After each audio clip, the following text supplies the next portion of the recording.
1989 ഞാനും കുടുംബവും ആദ്യമായിട്ട് പോട്ട ആശ്രമത്തിൽ വരുന്നത്. അന്ന് ആൻ്റണി ബ്രദറിനെ ഞാനവിടെ കണ്ടിട്ടില്ല. പിന്നീട് ആൻ്റണി ബ്രദർ പറയുമ്പോഴാണ് അറിയുന്നത് അന്ന് അവിടെ ഉണ്ടായിരുന്നു അദ്ദേഹം. പക്ഷേ പാടാനോ ശുശ്രൂഷയിലോ ഒന്നുമല്ല.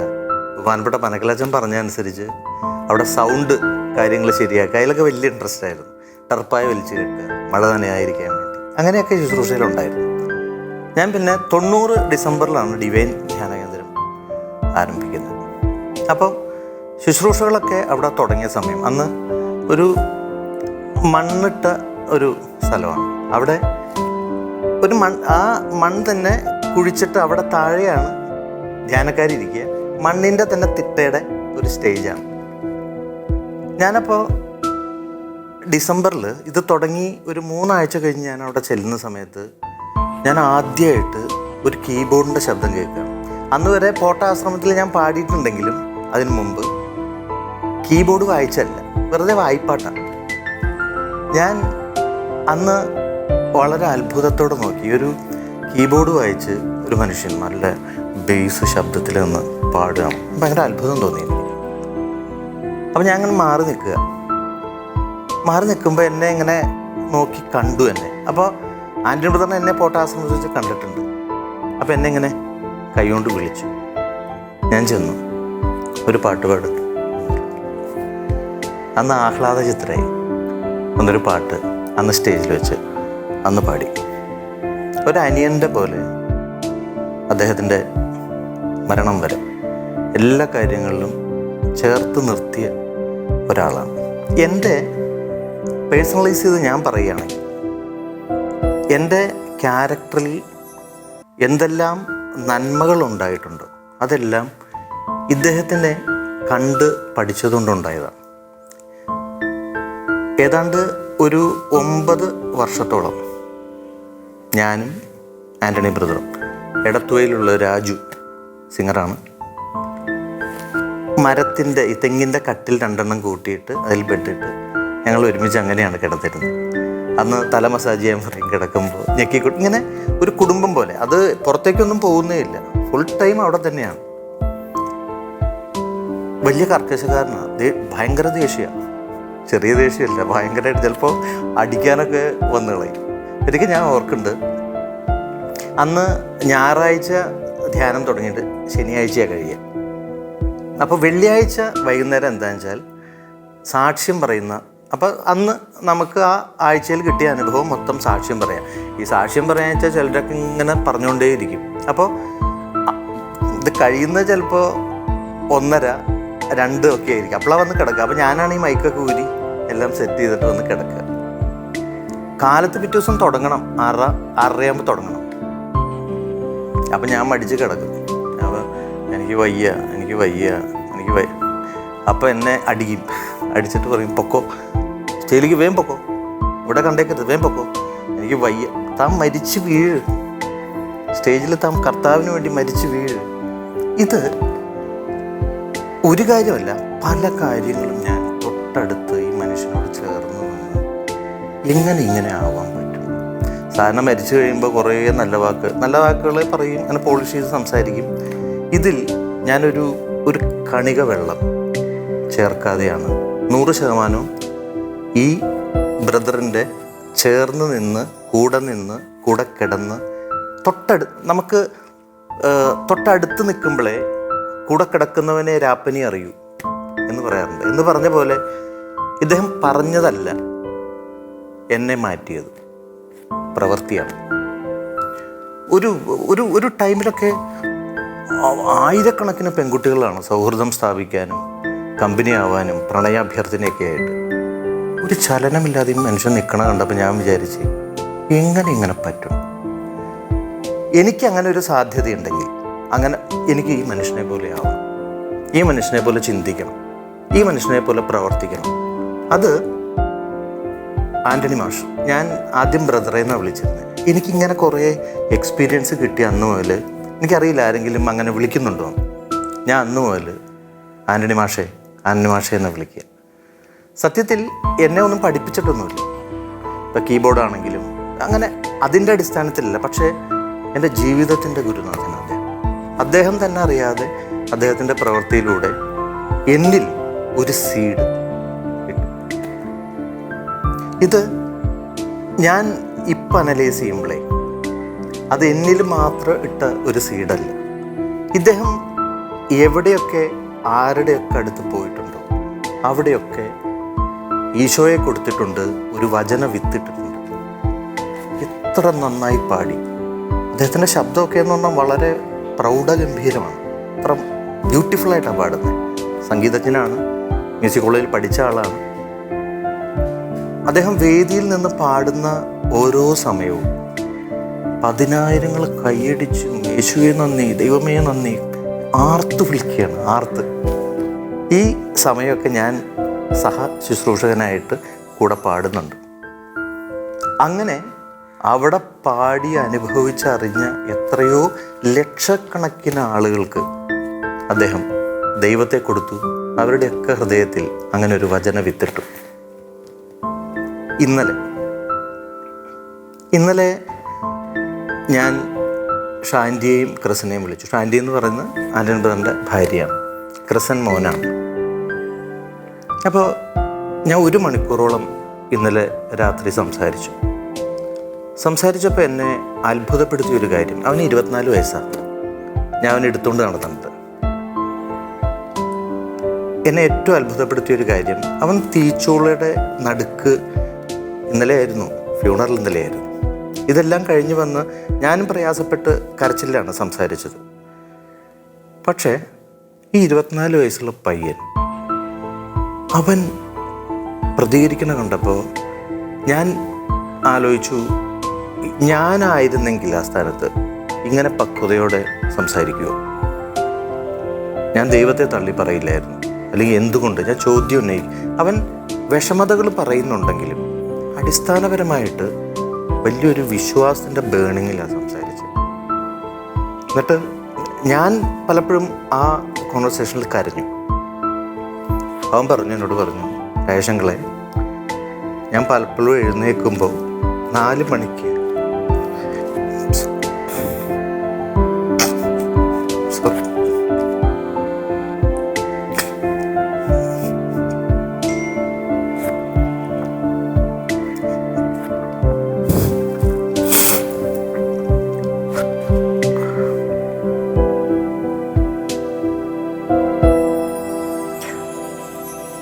4 മണിക്ക് മുട്ടുകുത്തി നിന്ന് പ്രാർത്ഥിക്കണം.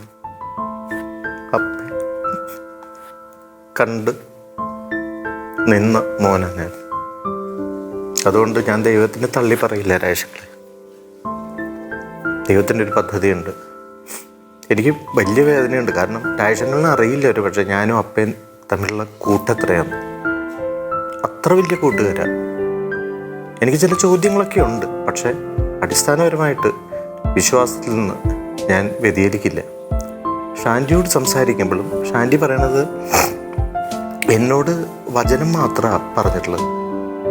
അല്ലാണ്ട് വേറെ ഒരു കാര്യവും ഞങ്ങൾ തമ്മിൽ സംസാരിക്കാറില്ല. വചനം പറയും, പിന്നെയും പ്രാർത്ഥിക്കാൻ പറയും, പിന്നെയും ബൈബിള് വായിക്കും. ഇങ്ങനെ അവരുടെ 2 പേരുടെയും ഈ ഫ്യൂണറൽ കഴിഞ്ഞ അന്ന് രാത്രി ഇവർ 2 പേരും ഇത് സംസാരിച്ചപ്പോൾ ഞാൻ യഥാർത്ഥത്തിൽ അപ്പം ആനന്ദമാഷയെക്കുറിച്ച് ഞാൻ ആലോചിക്കുകയായിരുന്നു. സത്യത്തിൽ നമ്മൾ പറയാറുണ്ട്, ആദ്യം വീട്ടിൽ നിന്ന് തുടങ്ങും, എന്നിട്ടാ പുറത്തുള്ള കാര്യങ്ങളും മറ്റുള്ളവരെ നന്നാക്കലും ഒക്കെ ആദ്യം നമ്മുടെ കുടുംബമാണ്. എത്ര അക്ഷരാർത്ഥത്തിൽ ഈ മനുഷ്യൻ അത് ചെയ്തു എന്നുള്ളത് അദ്ദേഹത്തിൻ്റെ ഒരു വേർപാടിലാണ് നമുക്കത് മനസ്സിലാവുന്നത്, ഫീൽ ചെയ്യാൻ പറ്റുന്നപ്പോൾ. ഞാൻ ഇന്നലെ അക്ഷരാർത്ഥത്തിൽ ഇത് ഞാൻ ഇത്രയും കൃത്യമായിട്ട് പറയാൻ കാരണം ഇന്നലെ ഞാൻ അനുഭവിച്ചറിഞ്ഞൊരു സത്യമാണ്. ഷാൻഡിയാണെങ്കിലും വചനം വചനം വചനം പ്രാർത്ഥന ഇത് തന്നെ അവരെ മാറ്റിയെടുത്തു. അദ്ദേഹത്തിൻ്റെ വിശ്വാസം കൊണ്ടും പലപ്പോഴും ഷാൻഡി എന്തെങ്കിലും ഇതായിട്ട് പറയുമ്പോൾ അല്ലെങ്കിൽ എന്നെ വേണമെങ്കിൽ പറഞ്ഞു, പക്ഷെ എൻ്റെ ഈശോയൊന്നും പറയരുത് കേട്ടോ എന്ന് അന്വേഷ പറയുന്നത് ഷാൻഡി എൻ്റെ അടുത്ത് പറഞ്ഞിട്ടുണ്ട്. അപ്പോൾ ഞാൻ ഇന്ന് ആൻ്റണി മാഷയുടെ ഒരു വേർപാടിൽ ചിന്തിക്കുമ്പോൾ ഒറ്റ കാര്യം എൻ്റെ മനസ്സിൽ വരുന്നത്, അദ്ദേഹം ചുമ്മാ എന്തെങ്കിലും പറഞ്ഞു പോയ ആളല്ല. അങ്ങനെ ആളുകളുണ്ട്. വായ തോന്നിയതൊക്കെ കുറച്ച് എന്തെങ്കിലുമൊക്കെ പറയുക.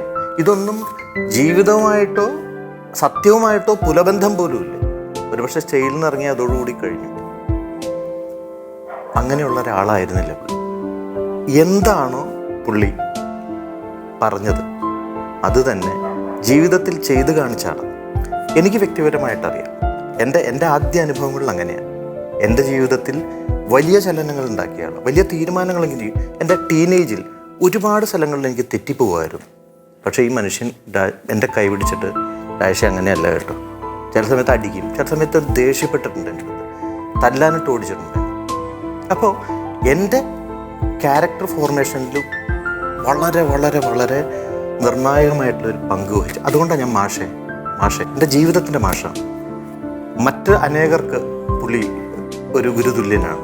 സ്വന്തം വീട്ടിലും ഞാൻ ആ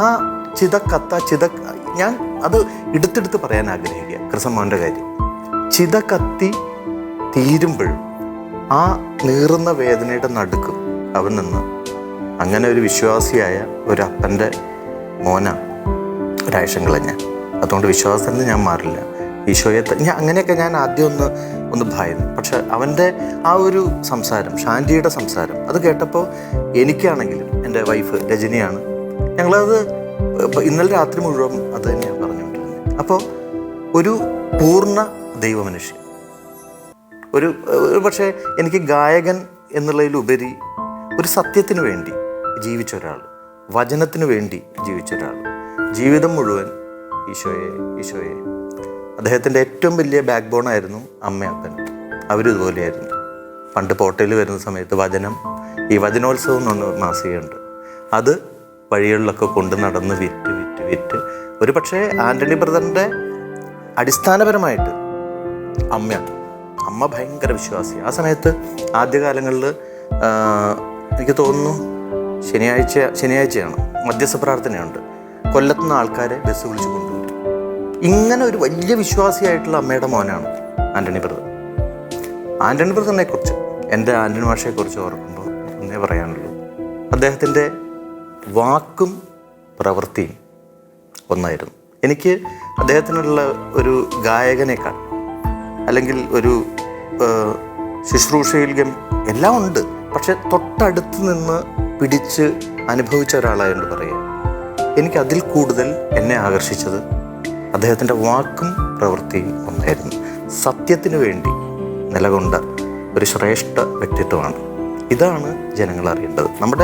അദ്ദേഹം എന്താണ് അദ്ദേഹത്തിൻ്റെ ജീവിതം കൊണ്ട് തന്ന മാതൃക എന്ന് പറഞ്ഞാൽ വാക്കല്ല, പ്രവൃത്തിയാണ്.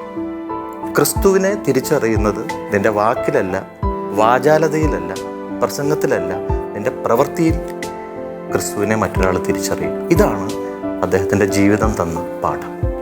പുള്ളി സത്യത്തിൽ ഇങ്ങനൊരു വഴി തിരഞ്ഞെടുത്തതല്ല. ഞാൻ പറഞ്ഞില്ലേ, അടിസ്ഥാനപരമായിട്ട് അമ്മയ്ക്കായിരുന്നു തുടക്കം. ഞാൻ പറയുന്നത് 90 കാലഘട്ടത്തിൽ ആൻ്റണി ബ്രദറിൻ്റെ അമ്മയ്ക്കായിരുന്നു ശുശ്രൂഷ ചെയ്യണം, ഇവനിവിടെ നിൽക്കണം, പാടണം, ഇങ്ങനെയൊക്കെ ആഗ്രഹം ഉണ്ടായിരുന്നത്. അദ്ദേഹം അമ്മയോട് വലിയ സ്നേഹമുള്ള ഒരാളാണ്.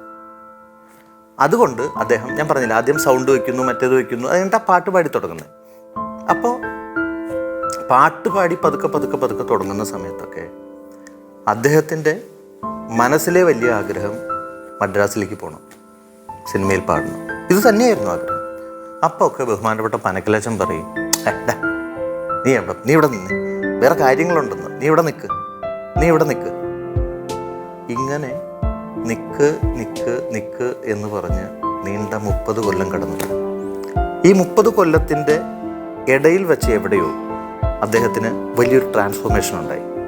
ഇത് തന്നെയാണ് കർത്താവിൻ്റെ പദ്ധതി, ഇത് തന്നെയാണ് ഞാൻ ചെയ്യേണ്ടത്.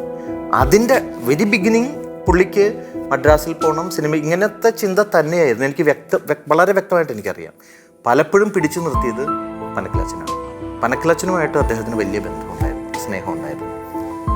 പോണ്ട എന്ന് പറഞ്ഞു. പക്ഷേ ഒരു കാലഘട്ടം വന്നപ്പോൾ അദ്ദേഹം അത് തിരിച്ചറിഞ്ഞു, ഈ വിളി പൂർണ്ണതയിൽ തിരിച്ചറിഞ്ഞു. ആൻ്റണി ബ്രദർ എന്താണെന്ന് വെച്ചാൽ, ആൻ്റണി ബ്രദർ ഈ പാട്ടുകളൊക്കെ പാടുമ്പോൾ ഒന്നാമത് ഇദ്ദേഹത്തിൻ്റെ ശബ്ദത്തിന് ഒരു വലിയൊരു സാധ്യതയുണ്ട്. ഭയങ്കര ഒരു അനോയിൻറ്റിങ് ആണ്. ഇൻ ദ സെയിം സെൻസ് അദ്ദേഹത്തിൻ്റെ ശബ്ദത്തിന് ഒരു വലിയൊരു ഘനമുള്ള ശബ്ദമാണ്. ഇത് വരുമ്പോൾ, ഈ സൗണ്ട് സിസ്റ്റത്തിൽ ഇത് വരുമ്പോൾ, കീബോർഡ് വായിച്ച് പുള്ളി പാടുമ്പോൾ, അത് പുള്ളിയുടെ ഒരു സ്റ്റൈൽ ഓഫ് സിംഗിങ് ഉണ്ട്. ഇത് എക്സ്പ്ലെയിൻ ചെയ്ത് വചനം കൊടുത്ത് ഈ പാട്ടിൻ്റെ കണ്ടൻറ് ഇതാണ്, നമുക്കിങ്ങനെ പാടണം എന്ന് പറഞ്ഞ് അദ്ദേഹം ചുമ്മാ ഒരു പാട്ട് പാടി പോവുകയല്ല, സെക്ഷനായിട്ട് നിർത്തി ആൾക്കാരെ എഴുന്നേൽപ്പിച്ച് ഡാൻസ് ചെയ്യിപ്പിച്ച് ചാടിച്ച് ഇങ്ങനെ ആൾക്കാരെ മൊത്തം കയ്യിലെടുത്ത് ആ ഒരു ഉണർവിലേക്ക് കൊണ്ടുവരാനുള്ള ഒരു വലിയ സാധ്യതയുള്ള ഒരു ശുശ്രൂഷകനായിരുന്നു പുള്ളി.